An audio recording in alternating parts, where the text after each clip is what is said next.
The man known to history as Pol Pot was born with the name Salot Sa in the village of Prexpal in northeastern Cambodia at some time in the second half of the 1920s. Official records place his birth date as being on the 25th of May 1928, but others have suggested a date of birth over 3 years earlier, on the 19th of May 1925. Given the age that we know that Salot began his education, the latter date of 1928 seems more likely. He was known as Salot Sa for over 30 years, and as we will see, the name Pol Pot was a revolutionary pseudonym, which he gradually began using during the 1960s, one of many he later employed, although it was the one by which he was most commonly known. His mother was Sok Nim, a pious Buddhist who had 9 children, of which Sa was the 8th, and his father was Salot Pem, a relatively wealthy farmer in the Prexpal region of mixed Khmer and Chinese ethnicity. Both then, as now, Prexpal was a very small fishing village on the Sen River, and since Salot Pem owned over 20 acres of rice-growing paddies and a small herd of cattle, he was one of the district's most affluent individuals. As such, the man who would one day become known as Pol Pot grew up in an affluent upper-middle-class family, an important point to remember when evaluating his later ideologies. Any account of Pol Pot's life and career must be understood against the backdrop of Cambodia's wider history, as Cambodia's past had been extremely varied by the time that the Roman Empire was collapsing and the Middle Ages were dawning in Europe. In Southeast Asia, Cambodia belonged to a number of regions, including modern-day Thailand, which had absorbed elements of Indian culture, but which were rooted in Buddhism rather than Hinduism.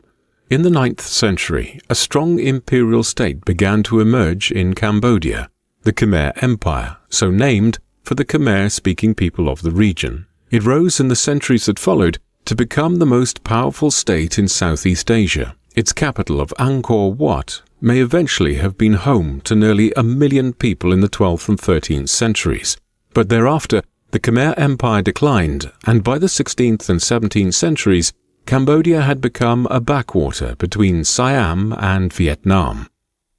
It is not surprising that the kingdom was easily absorbed by the French into their growing colony of French Indochina in 1867, although the relatively peaceful transition to colonial rule ensured that the monarchy was kept in place as a puppet government by the French.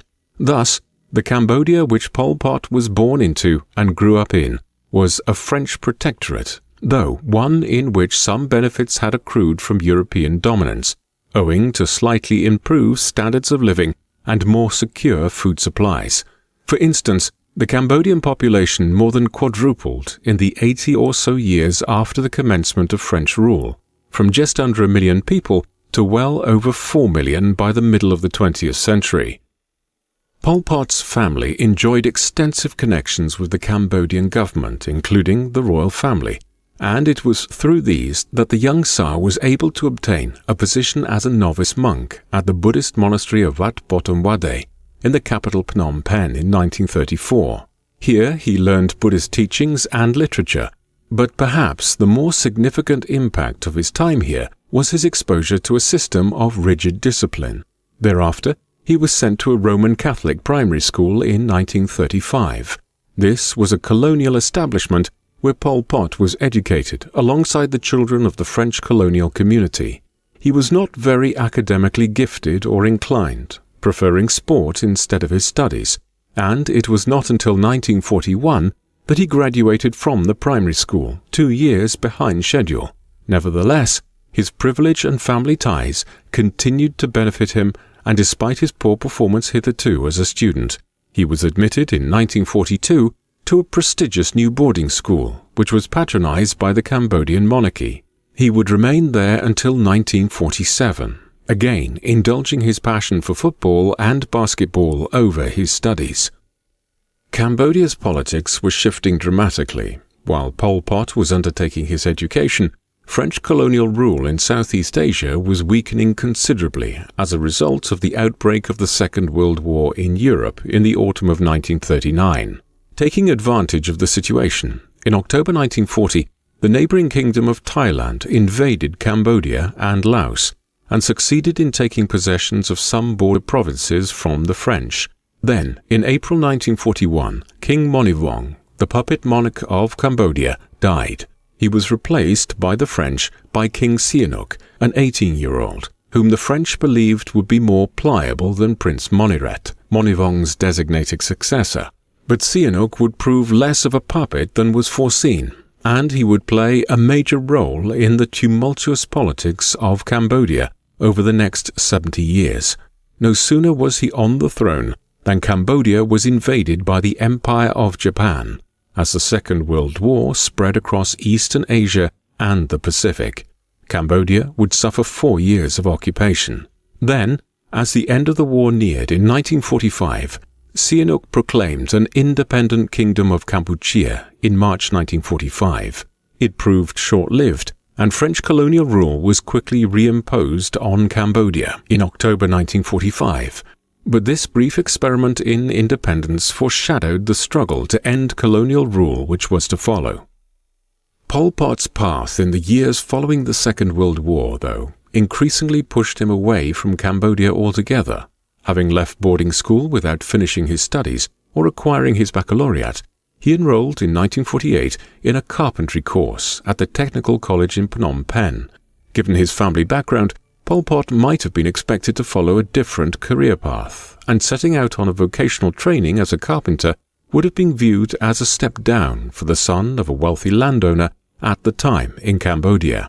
Yet it seems that his privilege once again benefited him in the months ahead, as Pol Pot's academic shortcomings were ignored, and in 1949 he was awarded a prestigious scholarship to attend an advanced engineering school far away in Paris in Europe, the capital of the French colonials.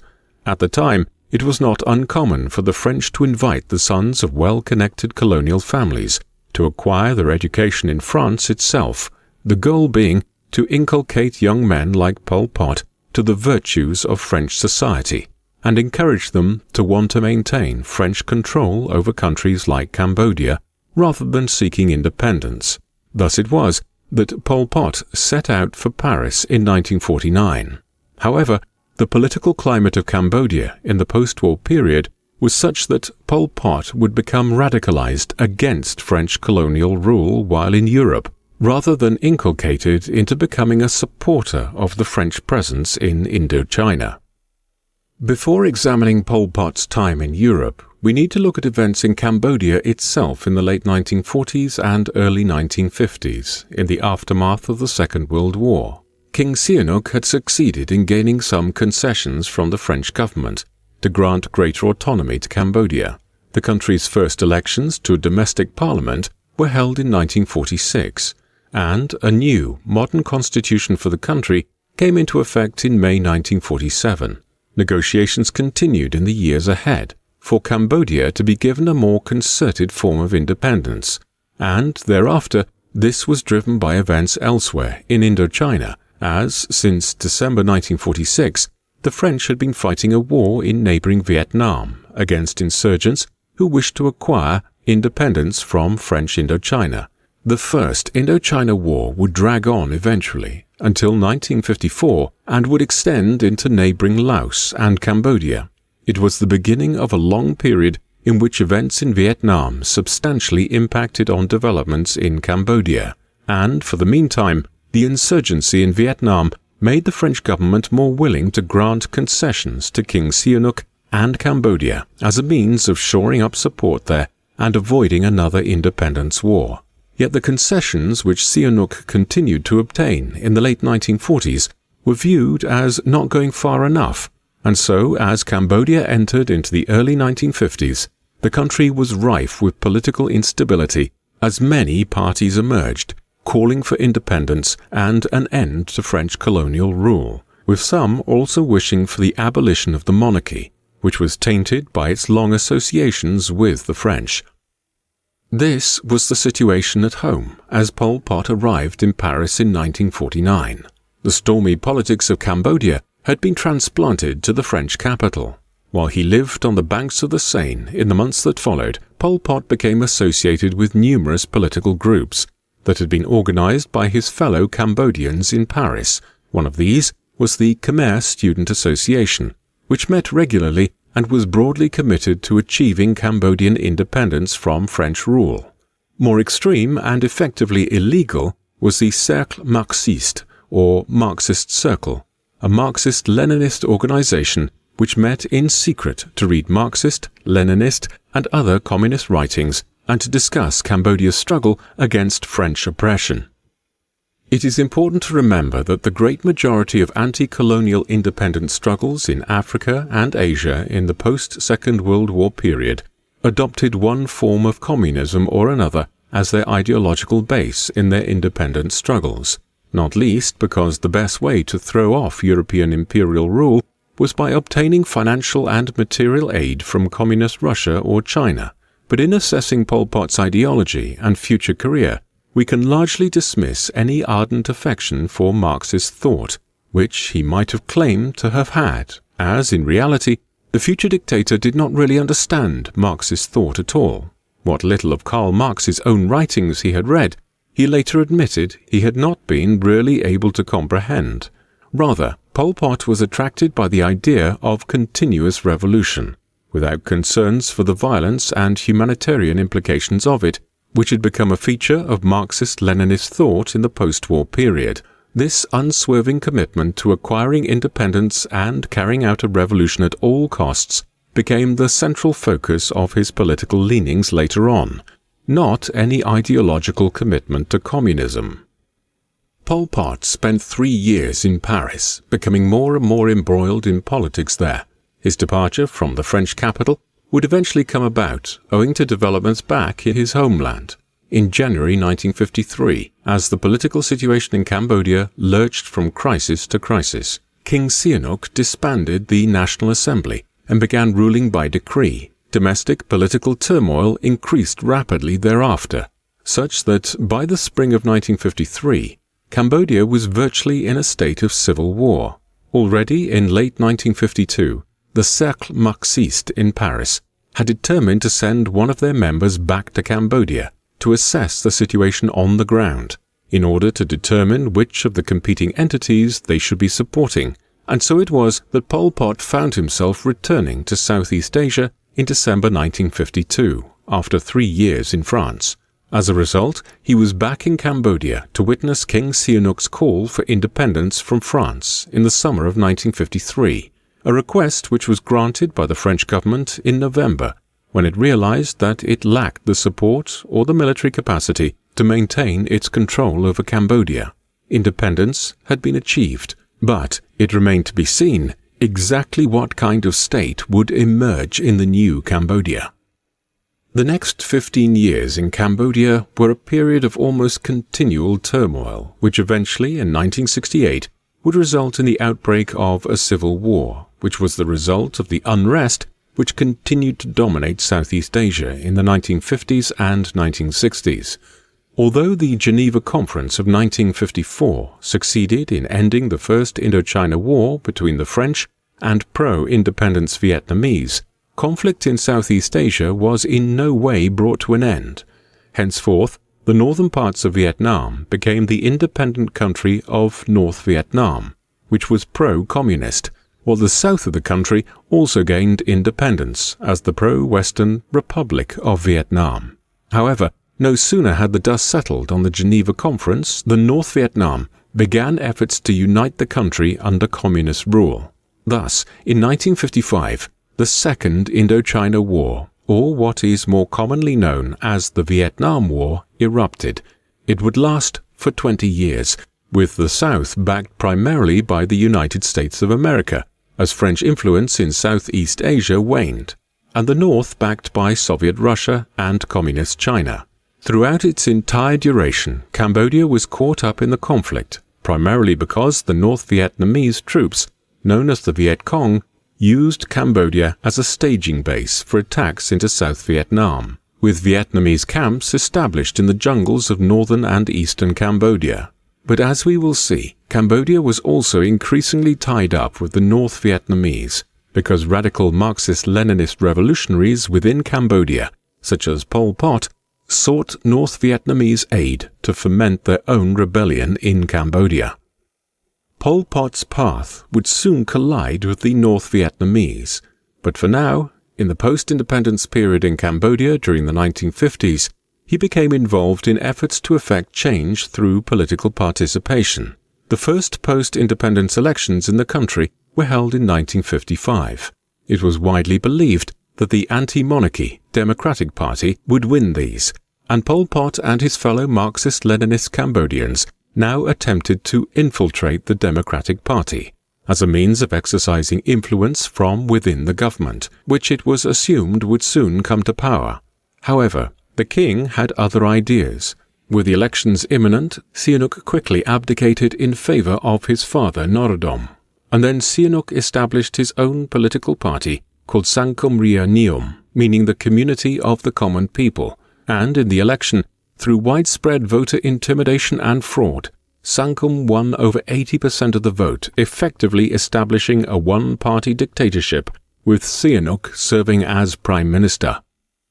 As a consequence of the manner in which independence quickly gave way to conservative dictatorship headed by the former king, Pol Pot spent the next few years in a kind of political wilderness. He continued to be active within Marxist-Leninist circles in Cambodia, but these had largely been driven underground by Sihanouk's seizure of power, and for the time being, a concerted armed struggle by either the Communists or the Democratic Party seemed elusive. Meanwhile, Pol Pot acquired a job teaching history, geography, and literature at a private school in Phnom Penh, and in 1956 he married Q Ponery. Political oppression continued throughout these years, with senior members of the Democratic Party being subjected to public humiliation and physical attacks during a supposedly official debate in August 1957.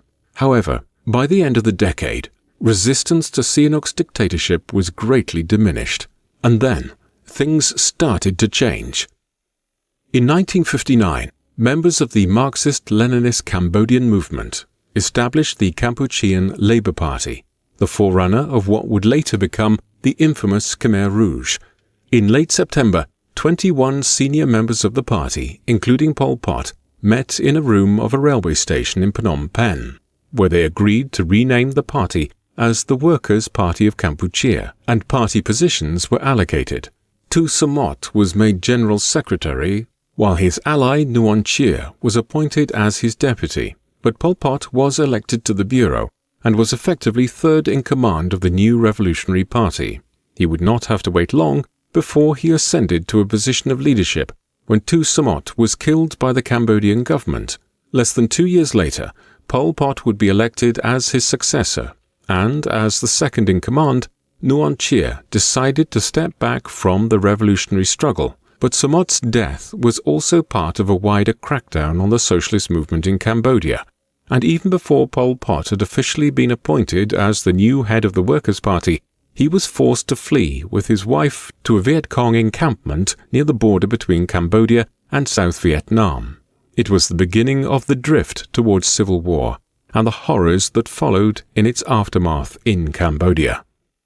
Pol Pot spent the next half a decade largely living in encampments in the jungles of Cambodia and Vietnam. His personality as a dictator was formed during these years. He was a somewhat enigmatic character, one who displayed a large level of self-control and was reserved and introspective.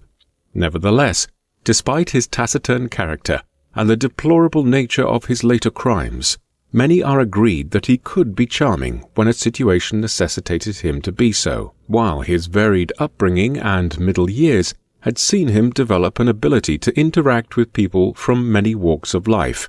Yet behind the apparently amiable facade lay an individual with a great thirst for power, a propensity for savage violence, and a personality that was increasingly paranoid. None of this was alleviated in any fashion by his personal circumstances. His wife suffered from deteriorating mental health in the 1960s, which would descend into chronic schizophrenia in the 1970s. Pol Pot and she would eventually divorce in 1979, and although he remarried later in life, he never enjoyed much of a family life, having just one child, a daughter who was born in the mid-1980s, when he was in his late 50s. Equally, he suffered from very poor health throughout his adult life, with insomnia and intestinal ailments, conditions which would have done nothing beneficial to stabilize an already erratic personality. Above all, if we are to seek to discover who Pol Pot was and what motivated him, we must remember that he was an ardent Cambodian nationalist, and one whose tendencies in this regard were heightened in the 1960s as he built up opposition to Sihanouk's regime in the wayward north and east of the country. And if there is any consistency to his actions, it is surely found in his zealous desire for Cambodian independence from French rule and the monarchy epitomized by Sihanouk. As well as being formative in his personal development, these years in the jungle were a time of growth for the Cambodian communist movement, as Sihanouk's repressive regime gained more and more enemies. More revolutionaries fled from civil society into the jungles to plot revolution. Here they found a new umbrella organization for their resentment. The Workers' Party renamed itself in 1966 as the Communist Party of Kampuchea, but to the southwest in Phnom Penh, Sihanouk had begun referring to the party's members as the Khmer Rouge, meaning Red Cambodians. And although Pol Pot and his followers initially rejected the term themselves, it quickly gained traction and is the name most typically used for the Communist Party of Kampuchea today, a byword for the terror which would occur years later when Pol Pot came to power. But beyond this name change, the party was also evolving in new ways. During the mid-1960s, first and foremost, it was developing its own independent streak, wishing to break away from the North Vietnamese.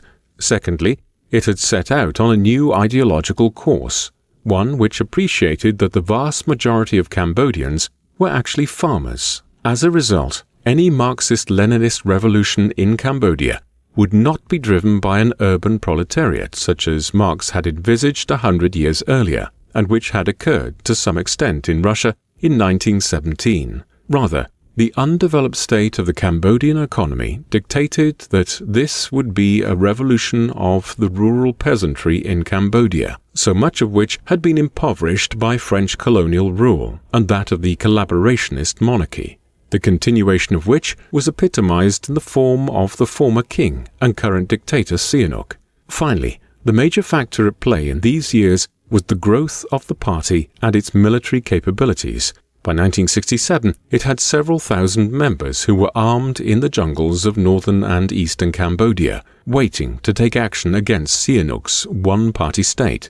They struck in the first days of 1968. It was the start of a long and bloody 8-year civil war. The Cambodian Civil War was initiated in January 1968 when Pol Pot's insurgents attacked an army base at Bai Damran, south of Battambang, the regional capital of northwest Cambodia. Sihanouk's initial reaction to this limited insurrection backfired. He ordered a violent crackdown, with widespread bombing of the north and east of the country, indiscriminate attacks which were designed to hit at communist encampments, but which largely succeeded in alienating hundreds of thousands of rural Cambodians whose livelihoods were damaged by the scorched earth tactics favored by the government in Phnom Penh. Consequently, support for the revolt, of which Pol Pot was increasingly the undisputed leader, swelled in the late 1960s. He was now also increasingly referring to himself as Pol Pot rather than Sa, and it is from this time that the Cambodian communist leader became primarily known by his pseudonym. In 1970, the Civil War took a dramatic turn, owing to Cambodia's ongoing role in the Vietnam War to the east. In the spring of 1969, the President of the United States, Richard Nixon, ordered a series of bombing raids into Cambodia to try to interrupt the Viet Cong supply lines into South Vietnam and hit at Viet Cong camps and bases in the jungles of northeast Cambodia. This was followed in March 1970 by the overthrow of Sihanouk's government in Phnom Penh by a pro-American coup d'etat. The Khmer Republic was now established with Prime Minister Lon Nol as its head. Sihanouk fled the country, but it was certainly not the end of his role in Cambodian politics. Nol honored his commitments to Washington, and the Khmer Republic ordered the Viet Cong to leave Cambodian territory. But it was unable to effect this, and in the months that followed, the Viet Cong, with Pol Pot and his Khmer Rouge as their allies, effectively established control over as much as 1/3 of Cambodia, constituting the bulk of the north and east of the country. In the process, the Cambodian Civil War shifted from one which had been initiated to overthrow Sihanouk and his regime to one which sought to capture Cambodia for the Khmer Rouge from Lon Nol and his pro-American, pro-Western government in Phnom Penh. 5 years of bloody conflict would follow between Pol Pot's Khmer Rouge and Lon Nol's Khmer Republic, with one backed by the Viet Cong and the Chinese and the other aided by the US. Pol Pot's cause also benefited in the early 1970s from a bizarre reconciliation between his Communist Party and Sihanouk, who had fled to China following the coup of 1970. This brought the disparate rebel groups within Cambodia, who were opposed to Nol's government in Phnom Penh, into alliance with each other. Then, as the war intensified in the early 1970s, many thousands of pro-monarchy rebels joined the ranks of the Khmer Rouge in the jungles of northern and eastern Cambodia, few of them having any real affinity with communist thought, but willing to support Pol Pot's struggle if they felt it aided the Cambodian monarchy. The ranks of the rebels soared to nearly 50,000 armed Cambodians by 1972. Simultaneously, the Communist Party began to develop a more sophisticated party bureaucracy and the rudimentary basics of a revolutionary government, where responsibilities were delegated according to who would fill what ministerial brief, if and when the party was able to seize power in Phnom Penh in the years ahead. As with so much of Cambodia's history since the end of the Second World War, the Civil War's outcome was broadly determined by events in wider Southeast Asia. From the late 1960s, the US had adopted a policy of exiting the Vietnam War in such a way that would preserve the independence of South Vietnam from its northern communist neighbor, or peace with honor, as President Nixon termed it. As the US began its long withdrawal from Vietnam in the early 1970s, its support for Lon Nol's regime in Phnom Penh diminished, in particular the bombing raids on the Viet Cong. The actions of the Khmer Rouge in northern and eastern Cambodia were temporarily ended by late 1972, and then, in January 1973, Lon Nol declared a ceasefire in the hopes that the civil war would be ended amicably, but it was not to be. Pol Pot and his militants continued their push westwards towards Phnom Penh, and it was clear by the spring of 1973 that they were in the ascendant. Lon Nol had to introduce conscription in order to have enough troops to defend the capital, but even so, the Khmer Rouge reached the outskirts of the city by April. They were prevented from seizing the seat of power at this time only through the intervention of the US, Nixon ordering a huge bombing campaign which drove Pol Pot's insurgents back into the jungle. It was, however, only a limited reprieve. As the months rolled by and US aid dried up, Nol's government found itself increasingly unpopular and confined to a city the population of which had swelled to nearly 2 million people, nearly 3/4 of them refugees. By March 1975, the Khmer Rouge and the Viet Cong had surrounded Phnom Penh with nearly 400,000 troops, and it was no surprise to anyone when the city finally surrendered to Pol Pot and his insurgents on the 17th of April 1975. The Cambodian Civil War was over. The capital of South Vietnam, Saigon, fell to the Viet Cong just 13 days later, on the 30th of April 1975, as Western efforts to stop the spread of socialist regimes in Southeast Asia ended in dismal failure in the spring of 1975. The Cambodian Civil War was over. Approximately 250,000 Cambodians had been killed in nearly 8 years of conflict, but few knew what the future now held in store for the country. Despite being the main rebel organization during the Civil War, the Khmer Rouge was something of an unknown quantity. In international circles, Pol Pot and his party were viewed as something of an ancillary to the Viet Cong presence in Cambodia. Few, though, knew what they would do once in power, nor could they have predicted the scale of the brutality which would now be unleashed throughout the country. Even Pol Pot himself was a relatively shadowy figure, of whom the world knew little in 1975. But that would all change in the years that followed. Having seized power, the Khmer Rouge unleashed a savage assault on Cambodian society itself, the horrors of which have been eclipsed by few regimes in human history. At the heart of the nightmare which unfolded in the months and years after the end of the Civil War was the ideological platform, the Communist Workers' Party of Kampuchea, with Pol Pot as its leader. It had grown and developed in the 10 years or so since they first began building up their strength in the jungles of northeast Cambodia in the mid-1960s. The party was wedded to the idea of building an agrarian revolution, one in which rural peasants would form the basis of their communist state. As we saw earlier, Pol Pot had little understanding of communist thought himself, and this ideology that the Khmer Rouge developed had little to do with the writings of Karl Marx. Indeed, they were directly antithetical. Marx had envisaged a revolution driven by the urban proletariat of oppressed factory workers. Conversely, Pol Pot and the Khmer Rouge viewed urban workers as dangerous subversives and wanted to encourage Cambodians to return to the countryside from the cities in order to create an almost exclusively agrarian society. This utopian dream of theirs would soon become a nightmare for the Cambodian people. As soon as Phnom Penh had been seized in April 1975, Pol Pot quickly made his way to the city. He entered the capital on the 20th of April, and by May had established his government at the Silver Pagoda, an opulent 19th century royal palace which had once been home to the monarchy.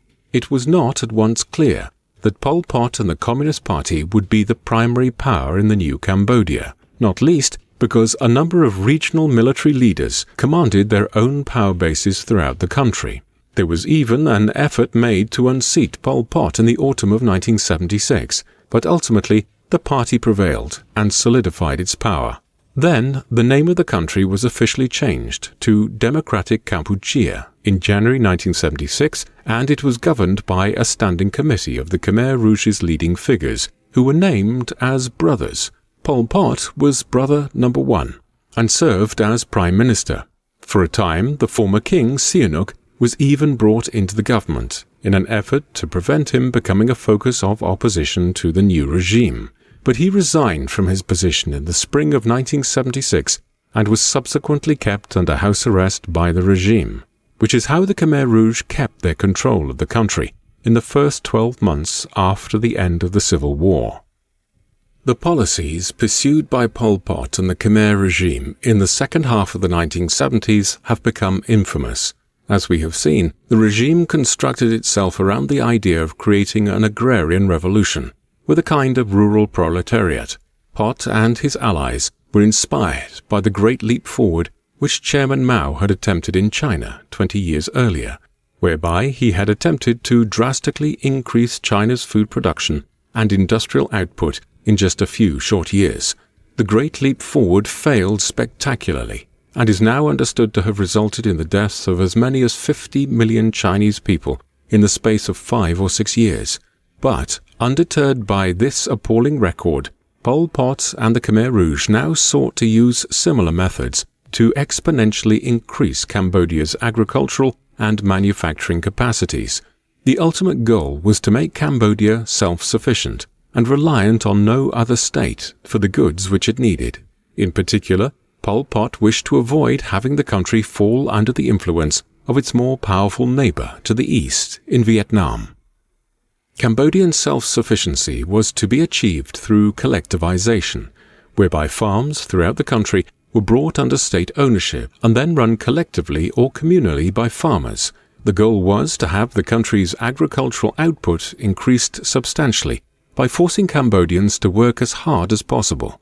To this end, Pol Pot and the Khmer Rouge immediately began forcing the population to leave Cambodia's cities and relocate to labor camps in the countryside to work on collective farms. Conditions in these were brutal, often amounting to little more than slave labor. Workers were beaten and tortured if they did not work sufficiently hard enough. They were fed poorly, often so that camp overseers could report on high production yields, and malnutrition was soon rife, giving way eventually to death through starvation. As conditions in Kampuchea's work camps deteriorated during the course of 1976 and 1977, disease became rife in them also, exacerbating the level of mortality. Workers who refused to work hard enough or resisted directives were executed. The barbaric conditions of the labor camps in the countryside were not the sole theatre in Pot's Cambodia where mass murder was occurring. The Khmer Rouge established itself as a highly autocratic, xenophobic, classist, and totalitarian regime. People from the middle and upper class were murdered in large numbers simply for having the most tenuous links to the ruling elites of past years, or being seen as bourgeois subversives. All this despite Pol Pot's own upper-middle-class family background. Foreigners were targeted also. For instance, 250,000 Cambodians of Chinese ethnicity were killed between 1975 and 1979, with perhaps as many as 100,000 Muslims also murdered. The state also established itself as an atheistic regime, and Buddhism was savagely repressed. Anyone who was seen to resist the government became the victim of arrest and execution, and over 150 torture and execution centers were established throughout the country, the most notorious being S21, a converted secondary school through which as many as 20,000 prisoners passed between 1976 and 1979. As the months went by, paranoia came to dominate every aspect of Cambodian society. Children were indoctrinated into the regime's atrocities and forced to engage in killings. In other instances, the children of political dissenters or ethnic minorities who were killed were also murdered.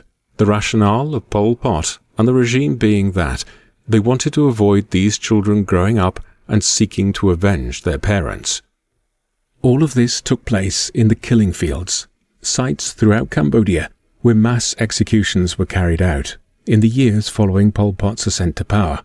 At these sites, individuals were sometimes killed using sharpened bamboo, scythes and pickaxes to save bullets. Some victims were forced to dig their own graves before being executed. Often poor farmers and peasants were forced to carry out these executions in order to avoid punishment themselves by the regime. Such was the barbarity of the Khmer Rouge and the unmitigated terror and destruction of life which it unleashed, that by the end of the 1970s, somewhere between 1.7 and 2.2 million of Cambodia's population of approximately 8 million people had been killed. The Cambodian genocide overseen by Pol Pot and orchestrated by the Khmer Rouge was one of the most heinous and vicious genocides ever undertaken. It is hard to look beyond the genocide to try to find any coherent policies which might have been implemented by Pol Pot's regime, and it is perhaps unsurprising to find that these were, in any event, dictated by the ideological brutality and totalitarianism of the Khmer Rouge as well. For instance, the party's approach to education was mired in a highly repressive and paranoid approach to learning and the role of teachers in society. Upon the fall of Phnom Penh in 1975, several thousand educators were executed across the city. A new curriculum was devised, which sought to teach little more than basic mathematics and literacy, and thereafter was focused on instilling the regime's political ideology into the minds of students. Consequently, some children were fashioned into enthusiastic contributors to the state's atrocities. The health system also effectively collapsed under Pol Pot's reign of terror, with many physicians executed on class grounds. On the economic front, currency was abolished, and a barter system was introduced, along with the state-run distribution of goods. As a result, Cambodians were soon trading their few personal possessions in order to acquire basic goods. Foreign trade almost completely dried up, but most strikingly, the goal of drastically improving agricultural output was a catastrophic failure. The reverse, famine, was endemic as the months and years passed by. On the foreign policy front, Pol Pot's approach mirrored his desire to make Cambodia self-sufficient. Isolationism was favored. Consequently, Pol Pot and the Khmer Rouge spurned the Western powers, including the US, with which the previous administration in Phnom Penh had been so closely associated. Those states which Pol Pot established good relations with were usually headed by fellow autocrats, such as Nicolae Ceausescu of Romania. The Soviet Union was rejected as a source of support, despite being the ostensible head of the communist bloc, in favor of aligning Kampuchea with China. Chairman Mao committed over $1 billion of Beijing's money in aid to help rebuild and develop Cambodia in the aftermath of the Civil War, and many civil and military advisors were sent to Southeast Asia to provide advice on how to develop the Cambodian economy. Although the relationship cooled considerably from 1976 onwards with the death of Mao that year and the Cambodian regime's increasingly hostile approach to ethnic Chinese Cambodians. But the most consequential relationship of the Khmer regime was with its neighbor to the east, with whom its recent history had been so entangled. Following the end of the Civil War, relations between Cambodia and a united Vietnam quickly deteriorated, and in the summer of 1976, negotiations to resolve some border disputes between the two countries failed. Thereafter, relations thawed considerably. Little could Cambodians have known at that time, but the communist regime in Vietnam would soon provide a kind of salvation for the people of Pol Pot's Cambodia. Relations between Cambodia and Vietnam were in terminal decline by 1978. The previous December, the Vietnamese had sent tens of thousands of troops over the border to contested regions and broke off relations with Phnom Penh, although it soon withdrew in the first weeks of 1978. Pol Pot responded by ordering raids along the border region. War was not officially entered into at this point, but the unrest was the spark to see resistance to Pol Pot and the Khmer Rouge begin to emerge within Cambodia. Such was the anarchy and brutality that prevailed throughout the country that several regional military commanders were now moving through the country to distance themselves from the regime. In a desperate bid to bolster his support, Pol Pot courted Sihanouk, who was still under house arrest, to throw his support behind the regime, a sign of his increasing desperation. And then, in December 1978, the inevitable war broke out. The Vietnamese-Cambodian War began on Christmas Day 1978, when the Vietnamese launched a full-scale invasion of Cambodia. Over 150,000 Vietnamese troops, many of them hardened veterans from the long Vietnam War, and led by seasoned military commanders, streamed over the border. The invaders quickly overran the country. Northeast Cambodia had been captured by the end of 1978, and then on New Year's Day, the main Vietnamese forces began their approach to Phnom Penh. As the Cambodian army's resistance melted away in the opening days of 1979, Pol Pot and the Khmer Rouge regime began evacuating the capital. Many senior members fled to Thailand, while Pot himself headed for the city of Battambang, the regional capital of the northwest.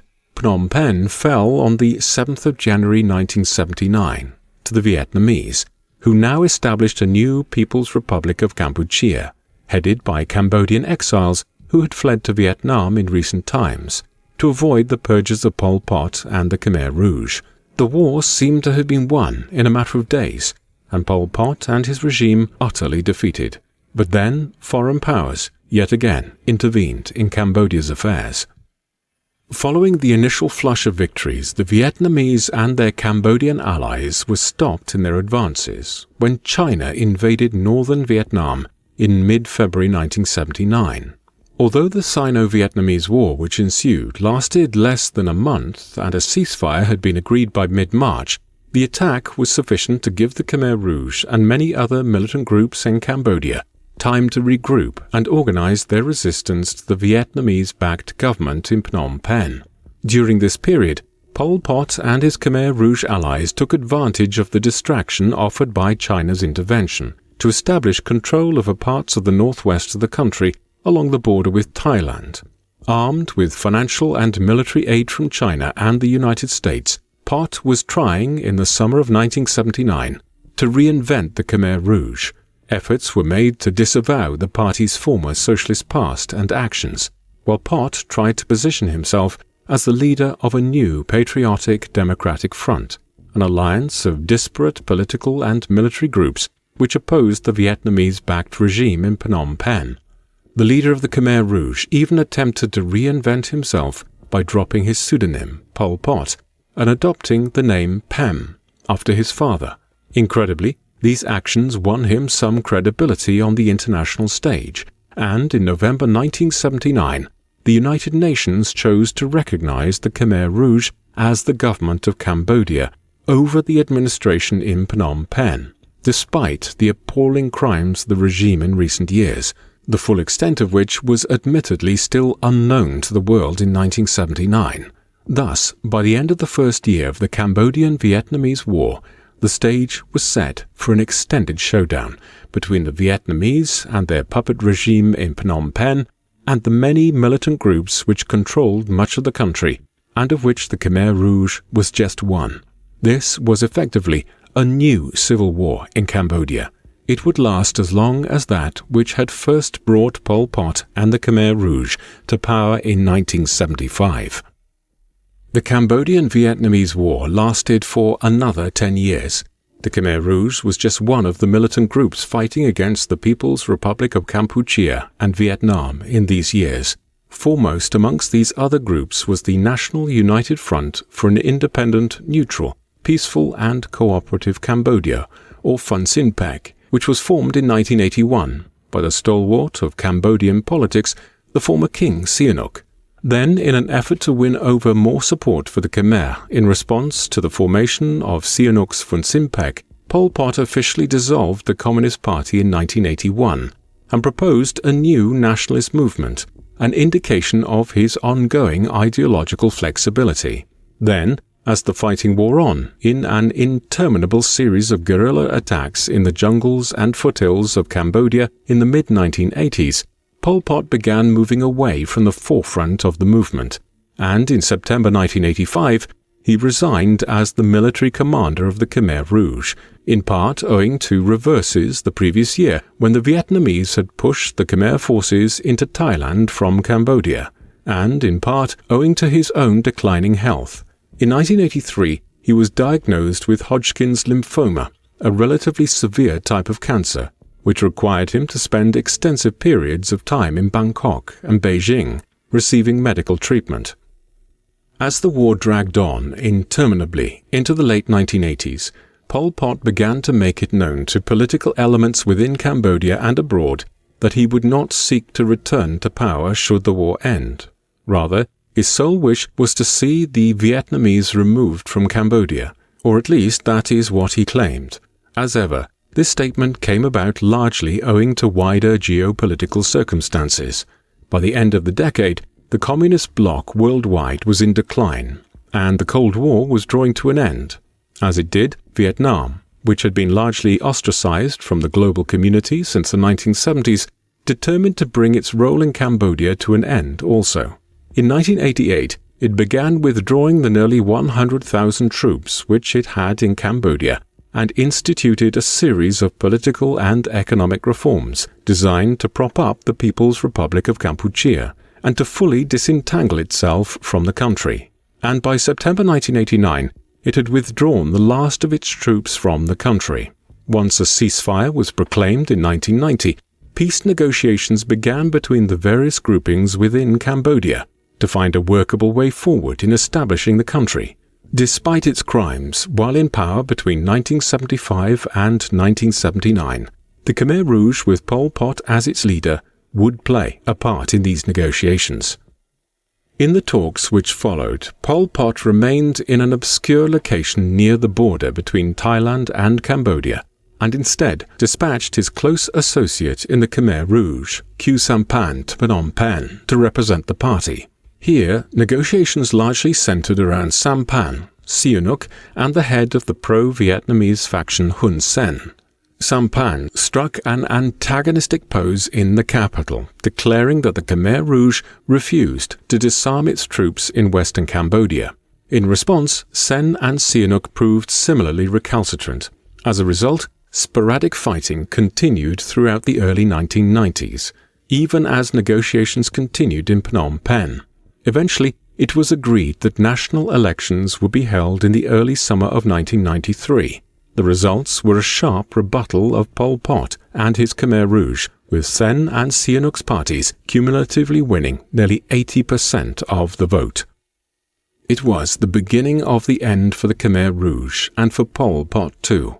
Sihanouk now negotiated a coalition with Sen, and the new combined government launched an offensive against the Khmer Rouge in western Cambodia.